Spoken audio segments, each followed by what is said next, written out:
Cyprus, a land split between north and south, Christians and Muslims, and with cities and towns that merge modern history with ancient history, surrounded by natural landscapes of coastline meeting the Mediterranean Sea and internal mountains, containing hidden villages, vineyards, monasteries, and waterfalls, making for an enchanting tour of this rich land. Cyprus is considered one of Europe's biggest tourist hotspots, catering to all tastes of the traveller, whether it's overdeveloped city centres or quiet villages with forests of mountain landscapes. Situated strategically within the Mediterranean, Cyprus has been riddled with conflict for centuries, from Greeks, Persians, Crusaders, Ottomans, British, and more recently Turkish, with their invasion of the island in 1974 following Greek Cypriots requesting independence from Britain in the 50s and 60s to create a union with Greece. This resulted in the United Nations peacekeeping force of Cyprus being implemented by the international community alongside a de facto partition between a Turkish Cypriot north and a Greek Cypriot south, which still causes tensions between both sides in this present time. Regardless of these tensions, native Cypriots, whether Greek or Turkish, are famous for the warmth of their hospitality, and the Green Line borders are opening up, allowing travellers ease to explore the full potential Cyprus has to offer. I was able to spend 6 days driving around this beautiful country, visiting different locations and attractions scattered throughout. If you're looking to do the same, or just a bit of inspiration for an upcoming Cyprus trip, then this video is made for you. Before we go on this road trip, here's a few things you need to know before arriving in Cyprus. Cyprus forms part of the European Union, therefore majority of travellers are able to visit this country visa-free. However, I would recommend visiting their immigration site for details shown on screen. Do note, the Turkish Republic of Northern Cyprus has its own visa requirements, however it follows very closely to the requirements of Cyprus. Details are found on their immigration site on screen now. The main languages spoken consist of Greek on the southern side, Turkish on the northern side, English on both sides, and recently Russian on both sides. The country's currency is the euro on the southern side and the Turkish lira on the northern side. Cyprus is a reasonably priced destination, with the northern side considerably cheaper. What is the best season to visit Cyprus? It depends. Summer is the most popular season to visit Cyprus, but it's also the best season for those wanting to relax on the beach or go mountain hiking. However, with high season, expect inflated prices and tourist crowds everywhere. I would personally recommend visiting Cyprus during one of the shoulder seasons, or winter if you do not care for the beach and sunbathing. Do note, during winter, a lot of the activities are closed due to being off-season. The best way to see Cyprus is by car if you're interested in visiting the quiet mountain villages and mountain hiking, as there is no public transport to these places. If you opt to hire a car, it's important to know the driving laws. I'll go through the most important ones. These are: you have to be at least 21 years old to hire a car in Cyprus. The average speed limit is 50 km an hour in urban centres, 65 km an hour in rural areas, and 100 km an hour on motorways. A valid driving license is required to drive in Cyprus. A European Union issued license can be used, as well as non-EU issued licenses. However, if the license has not been issued in the EU, you can only drive for a maximum of 30 days. This can be extended if you have an international driving license, however. In Cyprus, driving on the left-hand side is expected, unlike most other European countries. Do note, almost all hire cars rented on the Greek Cypriot south cannot be driven over the Green Line to the Turkish Cypriot north. If you intend to explore more in depth of the north, then you need to organise another hire car on the Turkish side. Accommodation. I almost always try to book myself an Airbnb rented for my holiday, no matter where I am. This is because more often than not you'll be able to live in someone else's house and get a closer feel to what the culture and the standard of living is within the country. You're usually always greeted by your host, and it's just a much warmer feeling in my opinion. They're also cheaper and can be very flexible on check-in times. If you'd rather have the comfort and the peace of mind that your accommodation will be of high standard, then the hotels are your best bet. However, the prices of hotels can dramatically increase the cost of your overall holiday. You can book an Airbnb accommodation through their app or on their website, or a hotel through a price comparison site such as booking.com. Details of these will be included in the description below. Starting my journey, I arrived at Paphos Airport. However, Cyprus has two main international airports, Larnaca in the east and Paphos in the west. This video will follow the order I undertook my holiday experience, starting with Paphos City, just 15 kilometers from the airport. There are a number of buses leaving the airport to Paphos City every 30 or so minutes, as well as several car rental companies. To fully experience this country, I'd highly recommend hiring a car. I used a company who drove you about 10 minutes down the road to their office to collect the car. I won't name them, but they told me as I signed the papers that the hired car could not be taken across the border into northern Cyprus. This ruined quite a lot of my plans for the north, and I didn't have time to organise an alternative car for the north. If you're looking to hire a car to take over to the other side, do your research prior. Although having spoken with some locals, they've recommended hiring a car in Nicosia in the north, as it's much cheaper than in the south.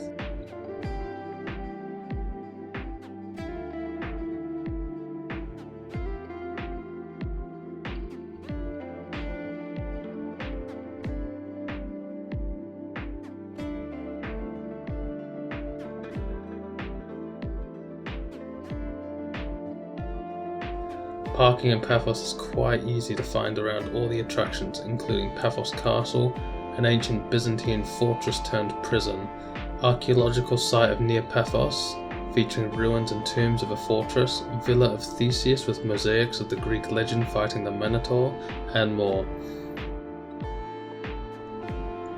A short drive from the old city centre, you'll find yourself at the Tomb of the Kings, a large archaeological ancient cemetery costing only €2.50 to enter.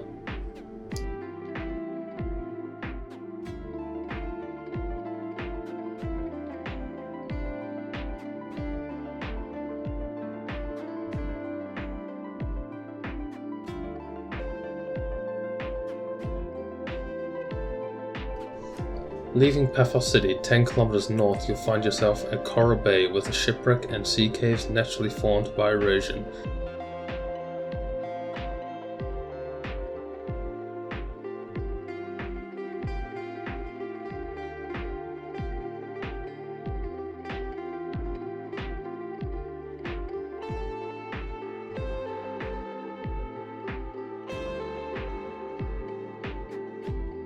Continuing north from there, the road becomes gravel stones and remains this way for pretty much the rest of my day. Avakas Gorge has 3 free parking areas, but I would recommend heading to the third one, which is the closest to the gorge, if you are comfortable driving on gravel roads on the sides of steep cliffs. Otherwise, the second car park should suffice, and you can just hike to the third and continue on to the Avakas Gorge trail.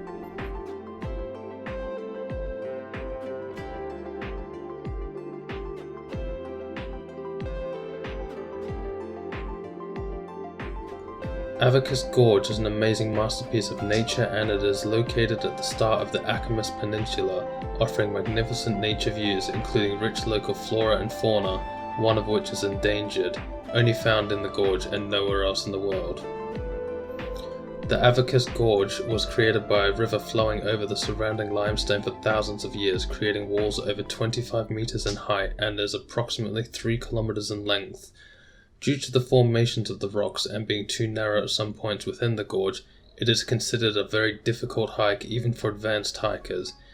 In addition, the majority of the hike comprises of very slippery places and climbing over stones and rocks. It is recommended that casual sports clothes and footwear should be worn, and to expect to get wet or muddy. While I was there, almost everyone I saw had slipped over and were covered in mud because they did not have the appropriate footwear. I'd also recommend taking water with you and informing someone before entering the gorge. You don't want to recreate 127 hours. There are signs everywhere stating that there is a potential for rocks to fall.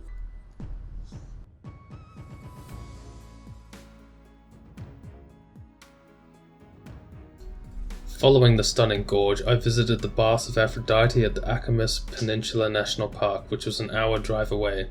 Sadly, Google Maps did not tell me how steep this route was, and it was all gravel stone roads, so being in a rented Nissan Note, I was absolutely terrified about getting stuck on one of the large rocks, but I eventually made it through to the other side.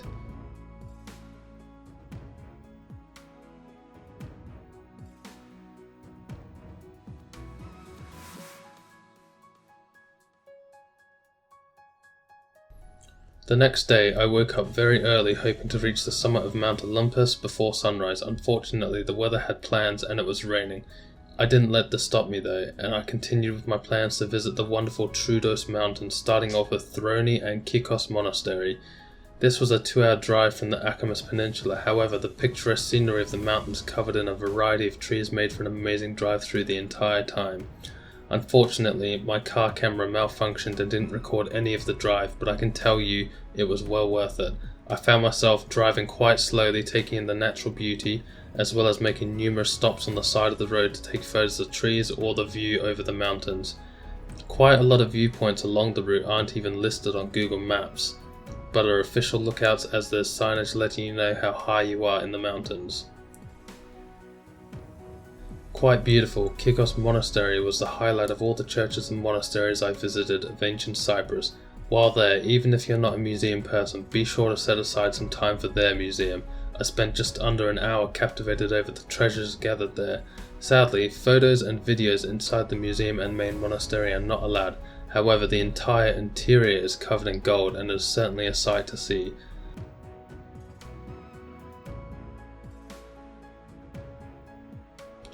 While at the monastery, a short drive or walk above Kikos, you'll be at Throne, containing a monument to the first president of Cyprus, a truly stunning structure in an amazing location. I personally recommend visiting this just for the most breathtaking scenery you'll see in all of Cyprus. I did not find anywhere else on my time in Cyprus better than being here.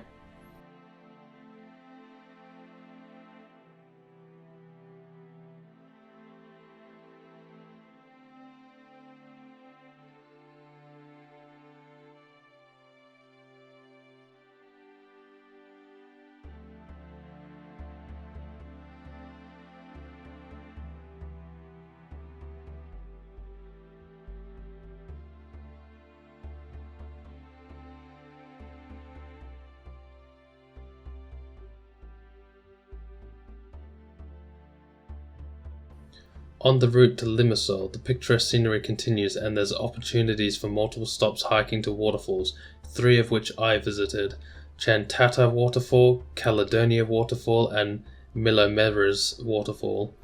There are more, however I chose these as they were close to each other but also required a significant length of hiking to get to, meaning there wouldn't be as many tourists, and I was right. For 2 of the 3 waterfalls I visited, I was literally the only person on the hikes there and back, and having the whole place to myself to take in the nature was just spectacular.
Ending the day in Troodos Mountains, I took a quick stop off at the old ruined St. Nicholas Church and Kouros Dam before finding myself in Limassol for the night. Limassol was probably the most lively place of all the cities in Cyprus I visited. Most others were completely shut down due to being off-season.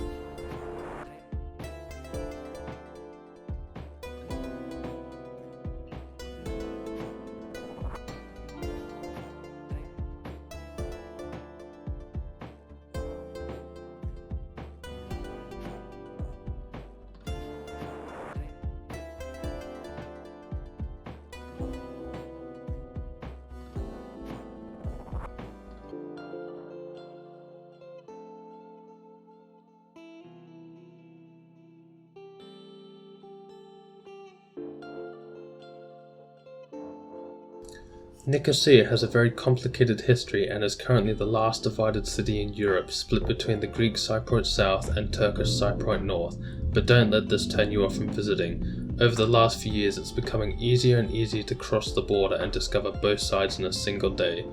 Firstly, the only border crossing available to pedestrians is located at Ledra Palace. There's another in the city centre, however it's only for officials. If you've taken a hire car, there's parking right next to the border crossing for €3 a day, or free parking located above Famagusta Gate on the other side of the city. If arriving by bus, the bus station is close to the border crossing. I'd personally recommend completing the Turkish Cypriot North first, and then ending the day on the Greek Cypriot South, however it's completely up to you. There's so much to do in Nicosia on both sides that you'll be able to make a full day adventure of it, experiencing two different cultures and the tensions between these two and more.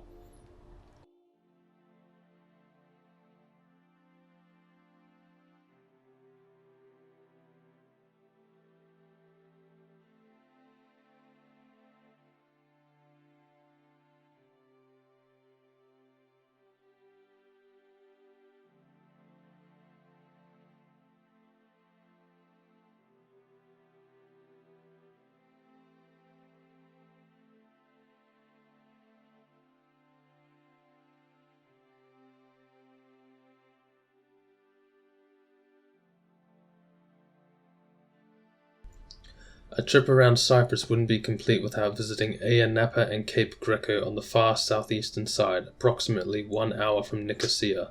The photographic area contains stunning natural landscapes such as the naturally forming caves underneath that. I'm not even going to try and butcher that name, I'll put the name on the screen. Kamara to Kuruka Stone Arch, or the Love Bridge, the Blue Lagoon, with beautiful coral and blue waters, sea caves and hiking trails through the national park. As a side note for the caves underneath the church, the entire cave can get flooded with waves. It happened to me off camera as I was completely soaked with my passport in my pocket. Don't be like me.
Ayia Napa itself was actually completely closed when I got there, and I was told by a local that it's not active at all during the winter months, so I can't really report my experience there, but have been told it's a party destination for young travellers during the summer, autumn and spring months.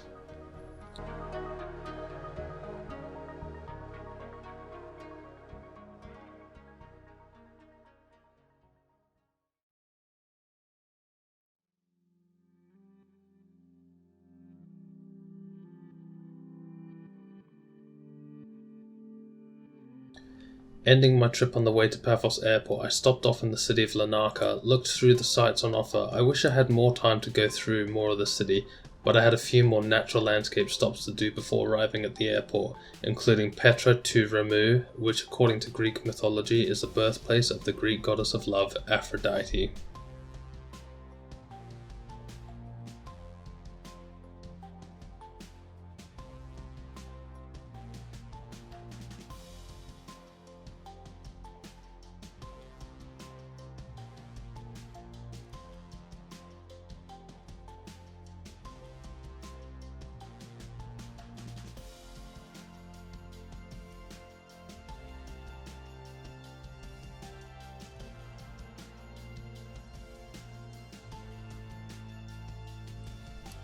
And that's everything I was able to cover during my 6 days in Cyprus. Please keep in mind I was not able to cover everything within these 6 days, as well as having gone during the winter period and simply picked the destinations I thought would make my holiday a fun and memorable experience. Breakdown of costs for my trip are as follows. Because I had an Airbnb for my holiday, I spent £110 on accommodations. I had a hire car for 6 days, so that came to around £87. And for the 6 days it was about £81 of petrol or gas. And I spent about £115 on other expenses, food, museums, attractions, transport, everything pretty much. And that was pretty much it. Most of the stuff that you can do in Cyprus is actually free and enjoyable and owed to everyone. I hope this video was helpful and gave you some insights on what you can do within a week in Cyprus and whether you want to book more or less time here. If it were up to me, I would have preferred at least 10 to 14 days. I was also unfortunately not prepared for the fact that the hire car could not be taken over the Green Line, an oversight on my part, so the next time I visit Cyprus I'll be making an effort to explore more of the Turkish Cypriot north. If you have any questions or feedback about this video or my trip, please do leave a comment and I'll try and get back to you as soon as possible. I've also listed a few additional links in the description which may be of benefit to you if you're planning a trip here. If you liked the video, please hit the like button and consider subscribing. It truly does help out with the channel and I'd highly appreciate it. Thank you for watching and I'll see you in the next one.